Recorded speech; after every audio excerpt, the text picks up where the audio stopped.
हरे कृष्णा दोस्तों, आप सभी का स्वागत है एक बार फिर से हमारे अपने YouTube चैनल भक्ति लोक 2.0 पर। दोस्तों, सनातन धर्म में अक्षय तृतीया का त्योहार बेहद खास माना जाता है। अक्षय तृतीया को कई जगह अखा तीज के नाम से भी जाना जाता है। अक्षय तृतीया पर भगवान विष्णु और माता लक्ष्मी की पूजा होती है। मान्यता है कि अक्षय तृतीया पर ही सतयुग और त्रेता युग का भी प्रारंभ हुआ था। इतना ही नहीं, भगवान विष्णु के 2 अवतार हयग्रीव और भगवान परशुराम का भी जन्म इसी दिन माना जाता है। इसीलिए अक्षय तृतीया के दिन परशुराम जयंती भी मनाई जाती है। इसी दिन से चारों धामों की यात्रा भी शुरू हो जाती है। इस दिन दान पुण्य करने का विशेष महात्म्य बताया जाता है। कहते हैं जो व्यक्ति इस दिन जरूरतमंदों को दान देता है, उसे उस दान का फल युगों युगों तक मिलता है। तो आइए जानते हैं अक्षय तृतीया की कथा के बारे में। अक्षय तृतीया की कथा के अनुसार प्राचीन काल में एक धर्मदास नाम का एक वैश्य अपने परिवार के साथ एक छोटे से गांव में रहता था। वो बहुत गरीब था, जिससे वो अपने परिवार का भरण पोषण ठीक से नहीं कर पा रहा था। धर्मदास बहुत ही धार्मिक प्रवृत्ति का था। उसका सदाचार और देव और ब्राह्मणों के प्रति उसकी श्रद्धा अटूट थी।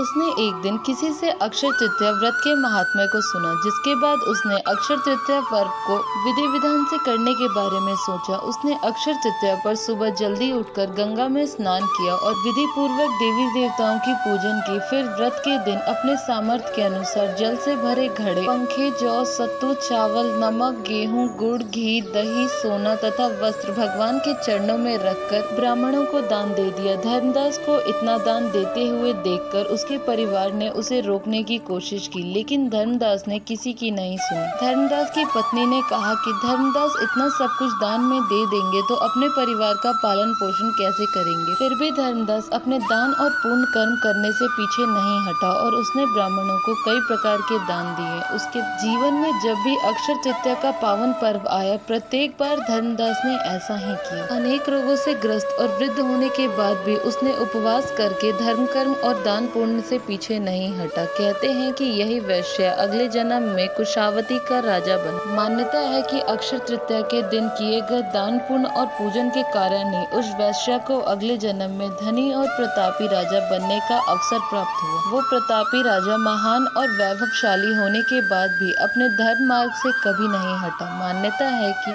यही राजा आगे के जन्मों में भारत के प्रसिद्ध सम्राट चंद्रगुप्त के रूप में पैदा हुए थे। जैसे भगवान ने धर्मदास पर अपनी कृपा बरसाई, वैसे ही जो व्यक्ति इस अक्षय तृतीया की कथा को सुनता है और विधि विधान से इस दिन पूजन और दान आदि करता है, उसे अक्षय पूर्ण और यश की प्राप्ति होती है। तो प्रेम से बोलिए जय माँ लक्ष्मी। दोस्तों, आप लोग को वीडियो कैसी लगी हमें प्लीज कमेंट में अपने आंसर जरूर बताइएगा, और वीडियो अच्छी लगी हो तो वीडियो को लाइक, कमेंट और शेयर और चैनल को सब्सक्राइब प्लीज करिए।